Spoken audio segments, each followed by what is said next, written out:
అందరికీ నమస్కారం. నేను మీ కిరాకార్పని. నిన్న మొన్న నుంచి ఈ వైఎస్ఆర్సీపీ పేటిఎం స్క్రాప్ బ్యాచ్ దేనికి పనికిరాని అసమర్థపు నాయకులు వీళ్ళందరూ కూడా రోడ్ల మీదకి వచ్చేసి అట్టపెట్టెలు పట్టుకొని చంద్రబాబు నాయుడు గారు మెడికల్ కాలేజీని ప్రైవేటు పరం చేస్తున్నారు, అమ్మేస్తున్నారు, మోసం చేస్తున్నారు, పిల్లల భవిష్యత్తు నాశనం చేస్తున్నారని అర్థం పర్థం లేనటువంటి మాటలు మాట్లాడుతూ ఉన్నారు, అరస్తా ఉన్నారు. అసలు ఇవి ఎందుకు చేస్తున్నారని నేను లోతుగా ఇలా ఆలోచించా.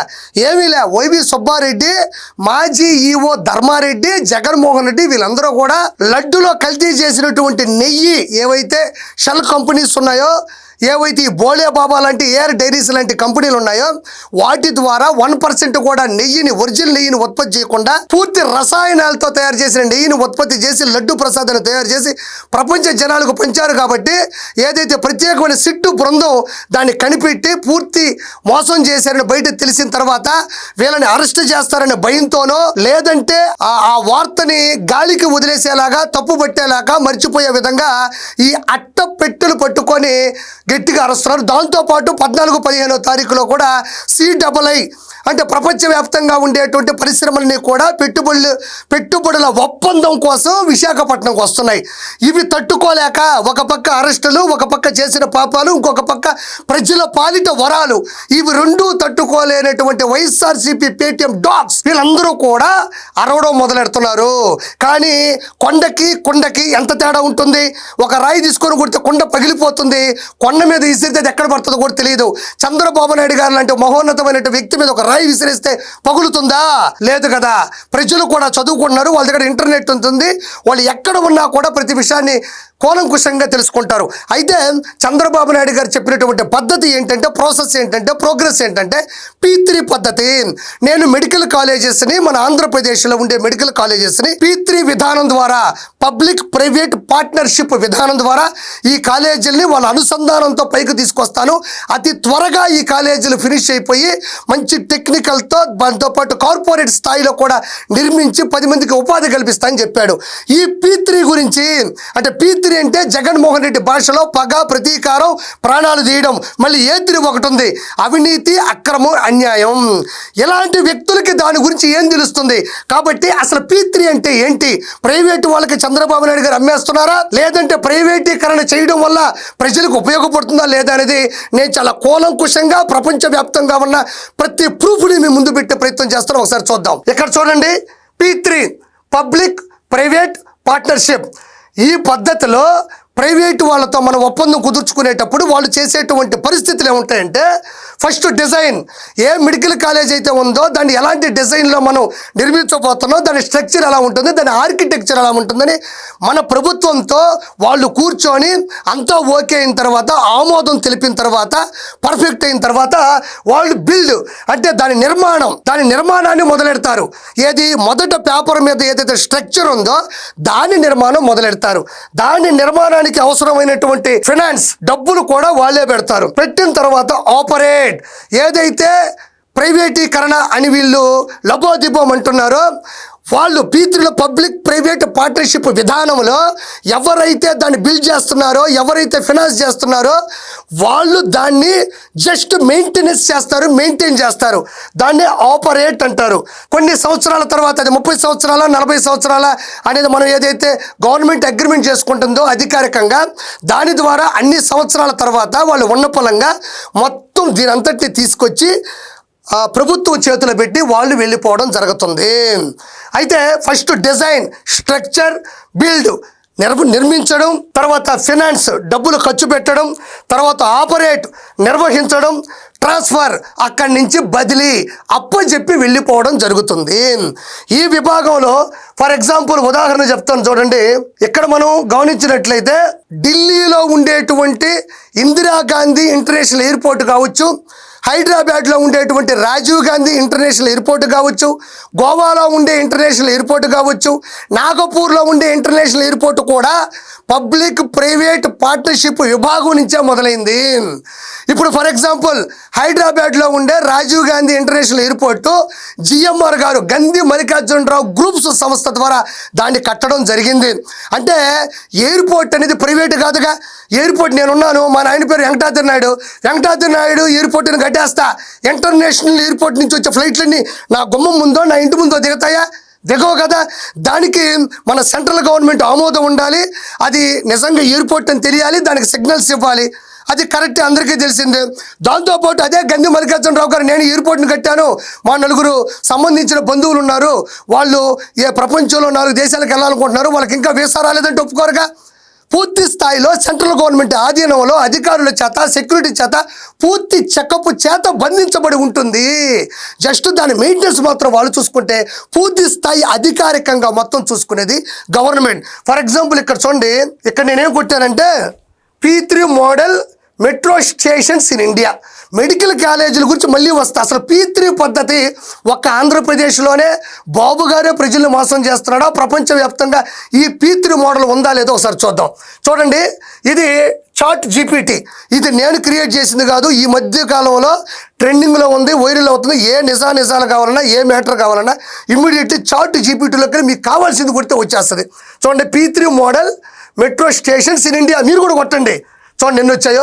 The P3 public private partnership model has become increasingly popular for the development and operate. చూడండి, examples of metro projects in India using the P3 model. చూడండి, Delhi metro airport express P3 model ఎవరికి ఇచ్చారు? ఇది Reliance infrastructure through a consortium. Mumbai metro line 5 చూడండి, public partner, private partner LNT limited. Bengaluru metro LNT తీసుకుంది. Kochi metro rail limited various players అంట. Hyderabad metro, Hyderabad లో ఉండే metro station కూడా ఎల్ఎన్టీ వాళ్ళు P3 ద్వారా దాన్ని ప్రవేశపెట్టారు. కానీ అది ఎయిర్పోర్ట్ అయినా, మెట్రో స్టేషన్ అయినా, రహదారులైనా పూర్తి నిఘా కానీ, పూర్తి స్థాయి కమాండ్ కానీ పూర్తి స్థాయిలో గవర్నమెంట్కు మాత్రం ఉంటుంది. కానీ వాళ్ళు ఏదైతే ప్రైవేట్గా వచ్చి పెట్టుబడులు పెట్టి దాన్ని నిర్మించి, దాన్ని నిర్వహించి, దాన్ని ముందుకు తీసుకెళ్తున్నారో వాళ్ళకి ఎంతవరకు ఉపయోగం ఉంటుంది, వాళ్ళు ఎంత ఖర్చు పెట్టారు, వాళ్ళు ఎంతవరకు దాని నుంచి డబ్బులు తీసుకోవచ్చు అన్నది మాత్రం ఒక అగ్రిమెంట్ ద్వారా ముందుకెళ్తుంది. దీని ద్వారా ఏమవుతుంది, మనం తెలంగాణ నుంచి కట్టుబట్టలతో బయటకు వెళ్ళిపోయినాం. ₹1 కూడా ఈ రాష్ట్రం మనకి ఇవ్వలేదు. ఈరోజు అమరావతి కొత్త రాజధాని నిర్మించడానికి డబ్బులు లేకపోతే ఆ రాష్ట్రాన్ని నిర్మించడానికి మనం అపసోపాలు పడుతూ ఉంటే, ఇప్పుడు ఇలాంటి పద్ధతిని ప్రపంచంలో ఉన్న దేశాలు కానీ, రాష్ట్రాలు కానీ ఉన్నాయి. మరి హైదరాబాదు పెద్ద రాష్ట్రమేగా. తెలంగాణకు హైదరాబాదు రాజధాని. మరి ఇది ఎప్పుడో అభివృద్ధి చెందిందే కదా. మరి ఈ మెట్రోని ఎందుకు హైదరాబాదులో మెట్రోని ఎల్ఎన్టీ కంపెనీకి ఇచ్చారు? ఇక్కడ మనం అర్థం చేసుకోవాలి. ఇంకా చూడండి, Chennai metro rail limited LNT వాళ్ళకి ఇచ్చారు. మళ్ళీ అంటే గవర్నమెంట్ ప్రైవేటు వాళ్ళకి ఇస్తుంది, మిగతాదంతా గవర్నమెంటే చూసుకుంటుంది. ఇలా చూడండి, ఇవన్నీ అవేనండి. ఇవన్నీ చూడండి. మళ్ళీ ఇక్కడ చూడండి, P3 model international airports in India. P3 model ద్వారా ఇంటర్నేషనల్ ఎయిర్పోర్ట్స్ ఎలా ఉన్నాయో చూడండి. ఇలా చూడండి, ఇందిరాగాంధీ ఇంటర్నేషనల్ ఎయిర్పోర్ట్ న్యూఢిల్లీ. మరి ఢిల్లీ అనేది భారతదేశానికి రాజధాని. మరి వాళ్ళకి ఎయిర్పోర్ట్ కట్టుకోవడానికి డబ్బులు లేవా? భారతదేశానికి రాజధాని అయిన ఢిల్లీలో ఎయిర్పోర్ట్ కట్టుకోవడానికి డబ్బులు లేవా? డబ్బులు ఉన్నాయా లేదా అన్నది ముఖ్యం కాదు. ఈ పద్ధతి ద్వారా ప్రైవేటు వాళ్ళు త్వరగా డబ్బులు పెడతారు, త్వరగా అత్యున్నత స్థాయికి తీసుకెళ్తారు. దాని ద్వారా ఉపాధి వస్తుంది, దేశానికి ఉన్నత స్థానం వస్తుంది. ఇందిరాగాంధీ ఇంటర్నేషనల్ ఎయిర్పోర్ట్ ఇది చూడండి, GMR గ్రూప్. ఇందా చెప్పాను నేను, గ్రంథి Mallikarjunarao group operates IGIA under. ఇక్కడ చూడండి, ఛత్రపతి శివాజీ మహారాజ్ ఇంటర్నేషనల్ ఎయిర్పోర్ట్ ముంబై. ఇది కూడా చూడండి, ఇది కూడా P3. Kempegowda international airport Bengaluru, ఇది కూడా P3. Netaji Subhash Chandrabose international airport Kolkata, ఇది కూడా చూడండి ఎంతమందికి ఇచ్చున్నారు. ఇవన్నీ కూడా రాజీవ్ గాంధీ ఇంటర్నేషనల్ ఎయిర్పోర్ట్ హైదరాబాదు, ఇదిగోండి GMR ఉంటుంది ఇక్కడ. ఇగో GMR was responsible for the airports construction and is responsible for its since its establishment. GMR was responsible. ఇది చెన్నై ఇంటర్నేషనల్ ఎయిర్పోర్ట్ కూడా GMRఏ. అంటే ఆంధ్రప్రదేశ్లో ఉండేటువంటి మెడికల్ కాలేజీలు P3 చేస్తే మాత్రం ఉపసం వచ్చేస్తుంది. మీకు ఎగిరిగిరి పడిపోతున్నారు, ఇనో ప్యాకెట్లు తాగేస్తున్నారు. మరి భారతదేశ వ్యాప్తంగా ఉండేటువంటి ఎయిర్పోర్ట్లన్నీ కూడా ప్రైవేటీకరణ చేసి అధికారికంగా గవర్నమెంట్ చేతిలో పెట్టుకొని పరిపాలిస్తుంది కదా. అవేమి రాష్ట్రాలు కదా. భారతదేశంలో 20 రాష్ట్రాలు ఉన్నాయి, ప్రపంచంలో 195 దేశాలు ఉన్నాయి. ఎక్కడికి వెళ్ళినా ఎప్పుడు చూసినా అన్నీ కూడా P3 పద్ధతిలోనే ముందుకెళ్తున్నాయి. వచ్చేయండి, international airport Pune international airport, Bengaluru international airport. Okay, A నుంచి ఇక్కడ నుంచి చూసుకుందాం. ఇక్కడ చూడండి, మళ్ళీ ఇంకో టైప్ చేశాను నేను. P3 model international airports in world అని కొట్టా. ప్రపంచంలోనే ఏమన్నా ఉన్నాయా? మరి భారతదేశంలో కదయ్యా నువ్వు చెప్పింది, ప్రపంచంలో ఎక్కడా లేదని అంటారు ఈ తలకాయ లేని వాళ్ళు. మళ్ళీ దాని గురించి ఇది పెట్టా. ఆమెనే వచ్చింది చూడండి, గబగబా చెప్తా. London, Paris, Kuala Lumpur, Hong Kong, Changi airport, Istanbul airport, Beijing capital international airport, San Francisco international airport, Dubai international airport. Dubai international airport కూడా P3 పద్ధతితో నిర్మించారు. అంటే వాళ్ళకి తెలివి లేదు, వాళ్ళకి మైండ్ లేదు. సరే, మీకోసం ఏమయ్యా ఇప్పటి వరకు రహదారుల గురించి, మరి ఎయిర్పోర్ట్ల గురించి, మెట్రోల గురించి చెప్పినావు, కాలేజీల గురించి ఏమైందయ్యా? మేము మాట్లాడితే కాలేజీల గురించి కదా అంటారు. వాటి గురించి కూడా సెర్చ్ చేశా. ఇదిగోండి, P3 model medical colleges in India. ఇక్కడ చూడండి అయ్యా, చూడండి. The public private partnership model has also been adapted. ఇది చూడండి, ఇవన్నీ అవే. శ్రీ సిద్ధార్థ మెడికల్ కాలేజ్ కర్ణాటక, ఆంధ్రప్రదేశ్ కాదు, తెలంగాణ కాదు, కర్ణాటకలో కూడా P3 మోడల్ పద్ధతిలో కాలేజీ నిర్మించున్నారు. వాళ్ళు మనుషులు కాదా? వాళ్ళకి రాజకీయంగా వ్యతిరేకత వస్తుందని తెలియదా? వాళ్ళు మనకన్నా ముందున్నారు కదా. కాబట్టి చూడండి, Shri Siddhartha medical college Karnataka PPP మోడల్లో వచ్చారు. Maharshi Markandeshwar medical college Haryana. ఇక్కడ చూడండి, Kasturba medical college Manipal Karnataka PPP పద్ధతి. Bengaluru medical college and research institute BMCRI.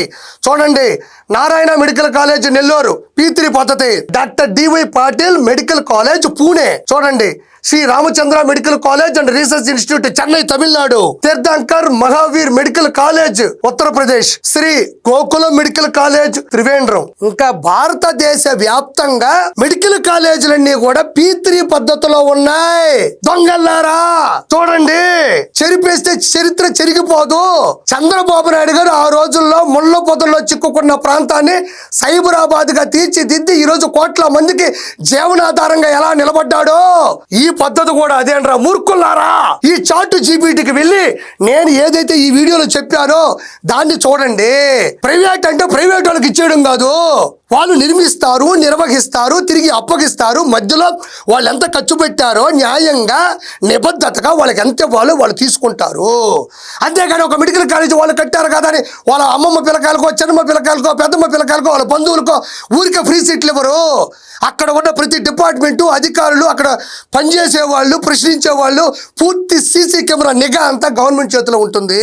ఈ రోజు ఎయిర్పోర్టు GMR గారు కట్టినప్పటికీ కూడా అక్కడ గన్మ్యాన్లు, సెక్యూరిటీ, చెకప్ పాయింట్, అక్కడ ముందుకెళ్ళేటువంటి ప్రతి పరిస్థితి కూడా పూర్తి నిఘా గవర్నమెంట్ చేతిలో ఉంటుంది తప్ప గన్ని మల్లికార్జున రావు గారి చేతిలో ఉండదు.